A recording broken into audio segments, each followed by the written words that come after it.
Hello and welcome to the latest episode of the Let's Talk podcast. I'm Peg Bolgioni, your host. This episode, brought to you by Southern Vermont Area Health Education Center, AHEC, is a special one as we prepare to celebrate National Nurses Week, May 6th through the 12th, a time to recognize the dedication, compassion, and expertise of nurses everywhere. Today, we're joined by two incredible Vermont-based nursing professionals who will share their unique stories and insights into this dynamic and rewarding field. We have Dr. Katelynn Stover, Dean of Nursing and Health Sciences at Vermont State University, a passionate leader shaping the future of nursing education. Joining her is Katelynn Brown, a labor and delivery RN at Rutland Regional Medical Center, who brings powerful firsthand experience from the front lines of care. Whether you're exploring nursing or already on your path, this episode is full of inspiration and real talk from those who live it every day. So let's dive in. Ladies, welcome to the show. Thank you, Peg. Thank you. Happy to be here. All right, so we're going to start with Katelynn Stover. So, Katelynn, what are some of the different pathways into the nursing profession, and how flexible are they for people just starting out or switching careers later in life? This is a great question. There are just so many different ways and pathways to become a nurse. We often call this the highway of the nursing profession. So let me just start at one end of the spectrum. You can come in as an LPN, a licensed practical nurse. This is oftentimes a 10 to 12-month program. It's an intensive accelerated program that you are trained and educated to perform your nursing skills in long-term care, some of the acute care facilities, and in community settings. After you achieve this LPN certificate, you can move on to the registered nurse pathway, which can be done through an associate's degree program, which is generally a 2 to 3 year program. We add in some general education requirements to your nursing courses, and that education pathway prepares you to sit for your RN, registered nurse NCLEX exam. Then, after you've achieved your associate's degree, you can then go back to school to do what's called an online degree completion, and you can get a bachelor's degree so that you can earn your BSN, Bachelor's of Science in Nursing. Many of these programs are online. They are flexible because we understand that the student is going to be working in their nursing role. There's also opportunities across many different specialties and advanced practice roles to become a master's prepared nurse. And many institutions are going to offer what's called direct entry programs. And these programs are twofold. They take the associate's degree nurse, they bypass that bachelor's degree, and they prepare them at the master's level.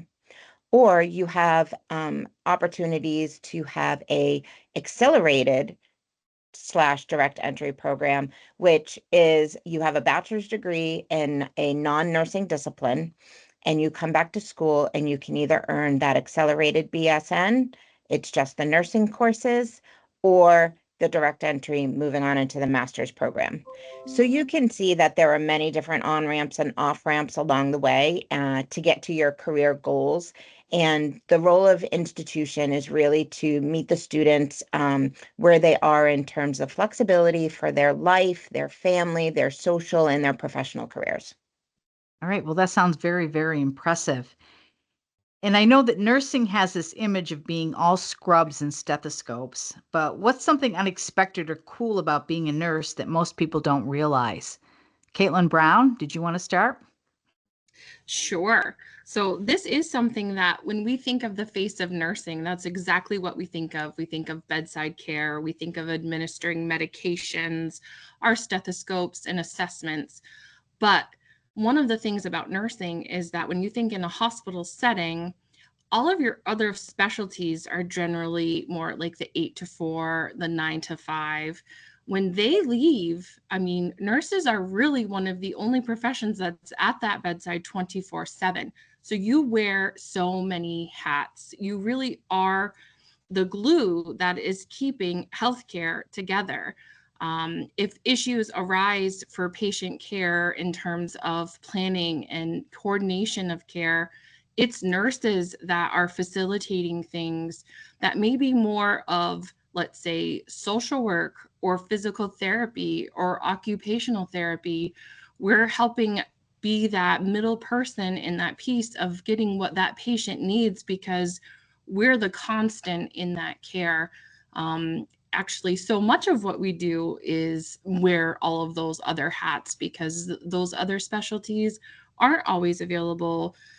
Things don't always happen during those 8 to 4s, those 9 to 5s. And that's something that's I didn't even think of when I was going into the nursing field. I knew we did a lot and had a lot of hats, but there's so much that we do that isn't even directly nursing. We are helping facilitate all aspects of this patient's care. All right, Katelynn Stover, did you want to speak to that? Yes, I think that Katelynn absolutely nailed it. I would just reiterate, I think most people do picture nurses as that person in their scrubs taking vital signs.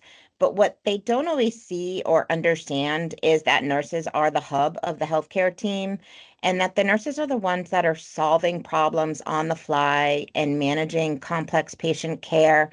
They're the advocates for the families. They're coordinating between all of the providers that Katelynn discussed, social workers, pharmacists, our allied health professionals like physical and occupational therapists. And the nurses are doing this all at once, juggling all of these balls in the air. And it's important to know that nurses save lives, not just with their stethoscopes, but with their brains, their critical thinking. And that's so important, and some may say even more important than the clinical skills that they perform. And it's the nursing education and experience that allows that nurse to spot tiny changes in a patient's condition. And oftentimes it's before that change in condition shows up on a patient monitor or in patient blood work or a diagnostic image. And that nurse intervenes before things go sour. And so that's nursing intuition. You may hear that phrase a lot. I think that people, don't understand that that intuition is much beyond stethoscopes and scrubs. Well, I like the fact that both of you are debunking these myths about nursing. I think that's very important that we need to say over and over again. We hear a lot about burnout in healthcare, but what keeps nurses inspired or passionate? What are some of the deeply rewarding moments you've both seen or experienced? Katelynn Stover, did you want to respond? I think we have to acknowledge that burnout is real in healthcare. There's absolutely no question about it. And it doesn't just affect nurses, it affects many of our frontline healthcare providers. But what keeps nurses going, what keeps a nurse inspired, is that human connection. At the end of the day, it's really the deeply personable moments that remind us why we chose this path. So I often think about it's that patient who couldn't speak, but squeezed your hand in gratitude. It's the family member who said, thank you for treating and you can insert any loved one, friend, family, like a person. It's watching someone who came in critical condition and they walked out of that hospital, and advocating for patients who had no one else in their corner or had no other voice to help them advocate. And sometimes it's just being that calm voice in the middle of someone's worst day. And you can talk to many nurses and they'll say that it's not the big dramatic events that stick with them. It's these quiet moments that really instill the trust and the compassion and the impact that they make. And sometimes nobody else can see that except for the nurse. and the patient. And so this sense of purpose and this sense of being there really is why many of us entered the profession, whether we know it or not. Katelynn Brown, I'm sure you have much to add to this question, to this response. Yes, and I agree so much with what Katelynn said. There are so many big moments that are so rewarding, and you know that you've directly impacted a patient. And those are the things that keep you going, but it's all of those little things. Sometimes we take for granted as nurses. We are highly trained and very skilled, and we don't always think about it like that, because that's what we do. That's our job. And when you can actually change the trajectory of someone's course of care or their pathway just by sharing a little bit of what you know or explaining a situation, like, you really do impact that person. And we don't think about it like that, because we do it all day, every day. And when you hear, the thank yous from the patients, or when you get some feedback, it really causes you to like stop and reflect and say, like, yes, just by being me, just by being here, I've made this day better for this person, and there's no greater reward. That is what keeps me going. But burnout is such a thing. We are, as we all know, healthcare is a challenge to navigate and be part of, and a lot of that falls right on the frontline workers. And it's so important that we take all of these little wins and celebrate them and celebrate each other as a team when we have these little successes with our patients, and share what feels good about our job to keep us going. I'm just going to insert another question about self-care. Is that becoming much more predominant in the world of nursing, teaching nurses to take care of each other, take care of themselves, so they do not encounter these types of situations with burnout? Absolutely. I think that from an education standpoint, if we look at our accrediting agencies, they have identified self-care as being a requirement in the nursing education continuum. So we have to demonstrate to our accreditors where in our curriculum, where in our program, our nurses are learning the importance of self-care and what types of self-care are helpful for nurses. So I think that this need to educate a resilient workforce, a workforce that can walk through the door and show up for their patients, is so important, because they've taken care of themselves. And we have to teach people how to take care of themselves. And we have to teach nurses how to do that, because we are such a giving profession that oftentimes we forget that we need to take a step back and we need to care for ourselves in the same manner, in the same way, the same intensity that we do take care of our patients. I totally agree. Katelynn Brown, did you want to say something? No, that is right on. It is so true, and it's so important. All right, so let's talk lifestyle. How does nursing stack up in terms of job security, travel opportunities, income potential, and work-life balance? So I'll step in on this one. This is probably one of my favorite questions, and it's one of the favorite things for me to talk about with prospective students and their families. Oftentimes, you ask somebody why you want to go into nursing, and there can be a plethora of responses. I always kind of guide the conversation into this, that nursing truly is one of the few careers that give you so many options. You have the opportunity as a nurse to build a stable life. You can travel the world, all while making a difference. And for me, what I always like to emphasize is we are a profession that values lifelong learning and professional growth and professional development. So in this profession, you are always going to grow. And so you're going to grow in all different types of directions.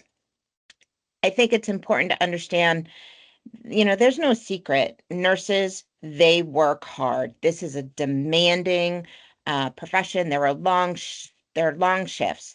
It's emotional. Sometimes those nights and weekend hours, they're tough, but that is also the flexibility because those may appeal to a certain segment of our workforce. That might be what that nurse needs is a night shift and, working every weekend because that allows them to be home for their family during the week. So I think it's important to understand the flexibility. Do you want to work 3-day work weeks? Do you want to work in a hospital? Do you want to go to school? Therefore, maybe you have something that you work in a pediatric office. Do you want remote options? You can work in telehealth. You can work case management. I think it's important that people understand that, yes, nurses oftentimes are thought of at the bedside, but we can have opportunities to customize schedules, customize our career paths to help us fit that family life and personal balance. All right, Katelynn Brown, did you have Yes. anything to add? So much. So there is always going to be job security in nursing. And it's so great to have that flexibility of, currently I'm doing 3 12-hour shifts a week. That allows me to be home with my kids. Yes, I have to do some weekends and holidays, but it's a good trade-off right now. This schedule's working for me. But maybe 4 10-hour days works better for you, or 8-hour shifts. There's always options. And what's so wonderful about nursing, as Katelynn said, is there's the option to switch things up, to further your education, to change your, specialty or become more specialized, go back to school. There's so many opportunities with nursing that if it works for you now, but it doesn't in a couple of years, there's room for you and you're welcomed to change that pathway for yourself. And I think that is huge. Not a lot of careers, when you think of other professions, have that kind of flexibility and that kind of acceptance. Like, there's growth constantly, as like Katelynn said, for personal and professionalism in nursing, and that's welcomed and encouraged, and that's what makes nursing such a wonderful career. Yeah, I agreed. Absolutely. For someone who's on the fence, maybe they're in their 20s, or excuse me, their 30s and 40s and thinking about a career change, what would you say to them about becoming a nurse? And this question obviously is for both of you. So whoever wants to jump in first. I can jump in. Please do. I love that if you're on the fence about it or you've had a different career, I welcome you and encourage you to come into nursing. Non-traditional students are some of my favorite. You don't realize how many great opportunities are there for you, but you bring so much life experience. If you've had a different career, or you're, retiring from one career and you want to start nursing, your life experiences can really impact your ability to connect with people as a nurse. When I was in nursing school, I was a traditional right out of high school and college student, and I was one of the youngest in my class. And I felt like I was fostered, and I learned so much from some of the more non-traditional students that were, finally beginning their dream career of the nurse pathway. And I think if you have a dream, you should go for it. I think nursing is a great opportunity for someone that wants something different in their life. And yeah, I love it. You All took the right. words right out of my mouth, Katelynn. I was going to say very similarly, it's never too late to choose a career that gives you work meaning. And nursing, it's not just a job, it's a calling, it's a skill set, it's a way of showing up in the world.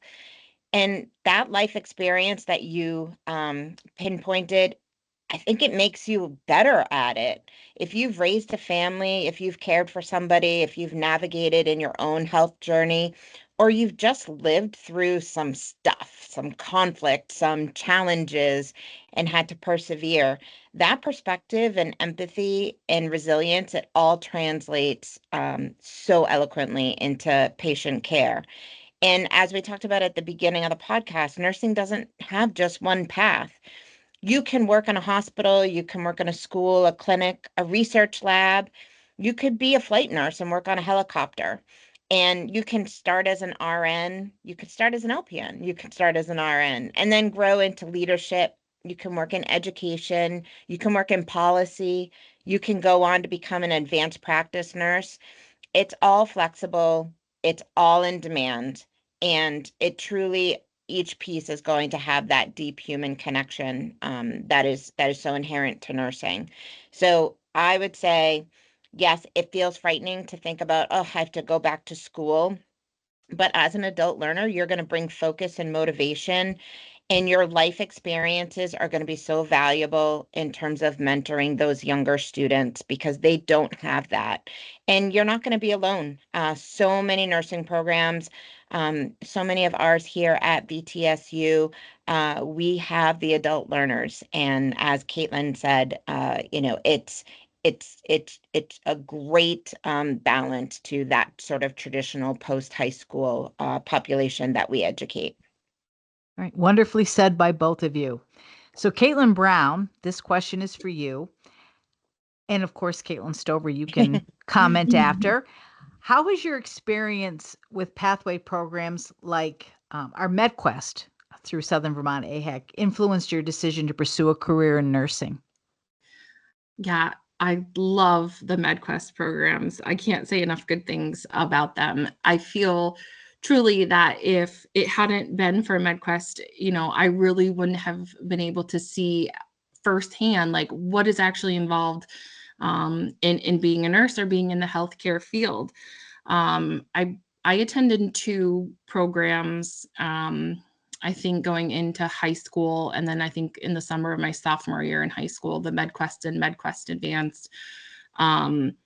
And those are really impressionable times to have folks in the healthcare field talking to students that haven't declared for certain what they want to do with their lives.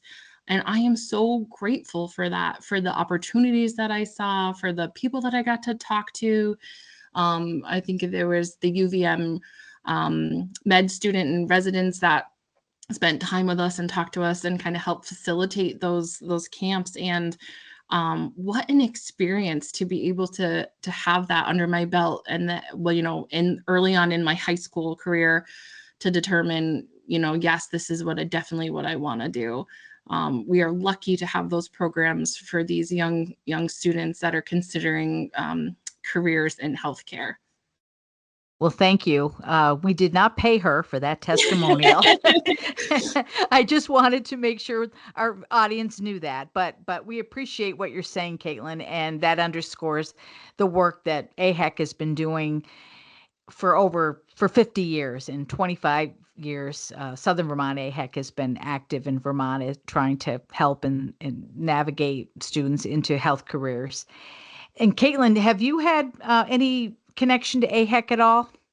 I have, yes. And I would like to reiterate what Katelynn said, is that an organization such as AHEC is so important when we talk about workforce development, because nursing is, and many of the healthcare professions are so demanding and they're so specialized in their curriculum, meaning students need to come and they need to understand you are going to take a lot of science courses. And yes, there is a math component. And yes, you're also going to take some of these other general education requirements because of the nature of the work that we do. I think it's important that we get into early K through 12 to start getting students excited about, hey, I want to grow up and be like that. I want to be a nurse. I'm going to do really well in school. I'm going to say, hey, I love math. I love science. And so I think that anytime we can partner with organizations to infiltrate our school systems and start to really have a positive message, to develop a positive image of the profession so that people want to pursue this. Oftentimes we see, we hear about the burnout and we hear about the bad things and the difficulty and the challenges. But again, I hope that what people are hearing is that yes, that happens, but that happens in every profession. But in nursing, there are so many little moments every day that really in the end are going to outweigh all those challenges. We need to get that message out and we need to start that early. So I love that I'm starting to be more connected with AHEC, both in the North and the South. Well, thank you very much. And this is our final question to both of you. In your experience, how does being a nurse allow you to make a real impact, not just in a patient's life, but in your own?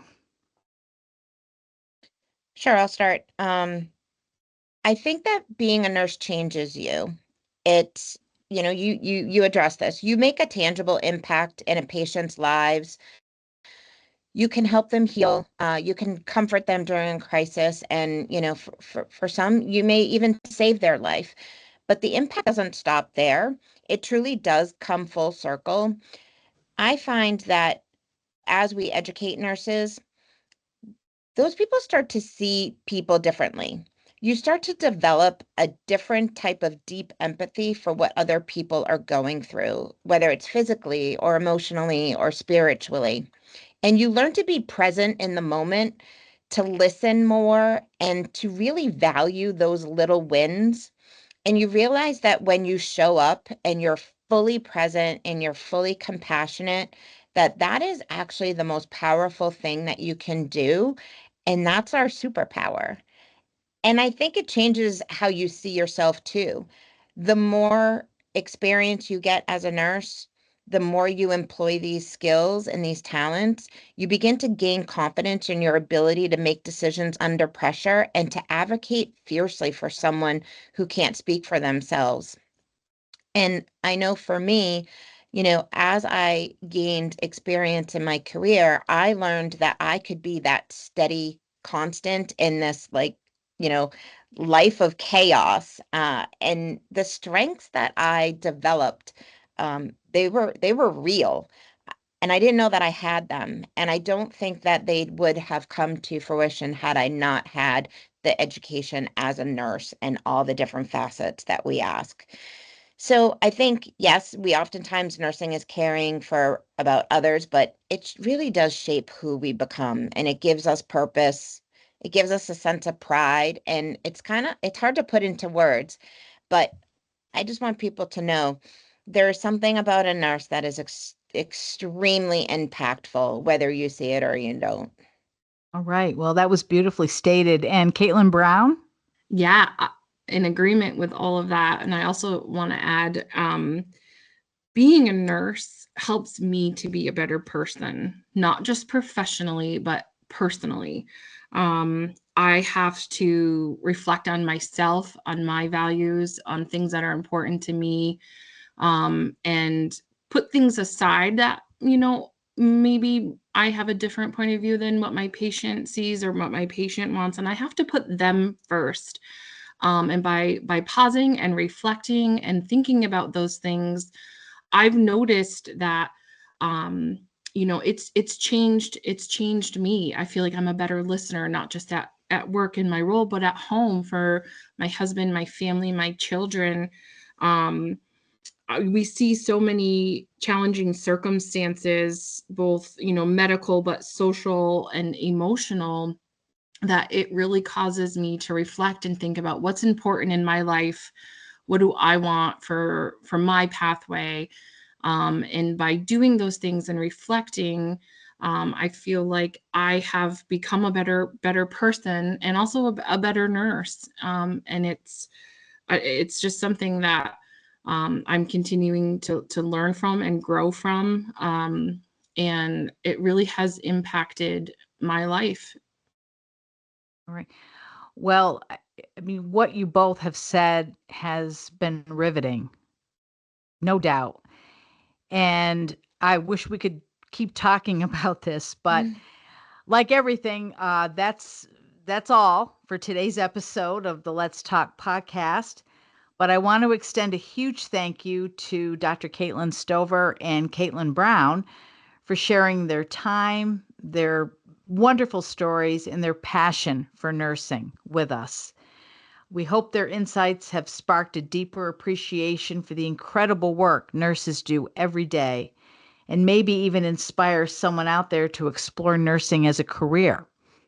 For all of you listening, you can find our podcasts on Spotify, YouTube, Apple, Google, and Audible. Just search for Southern Vermont Area Health Education Center, and you can tune in wherever you are. Thanks for joining us. Until next time, take care and be well.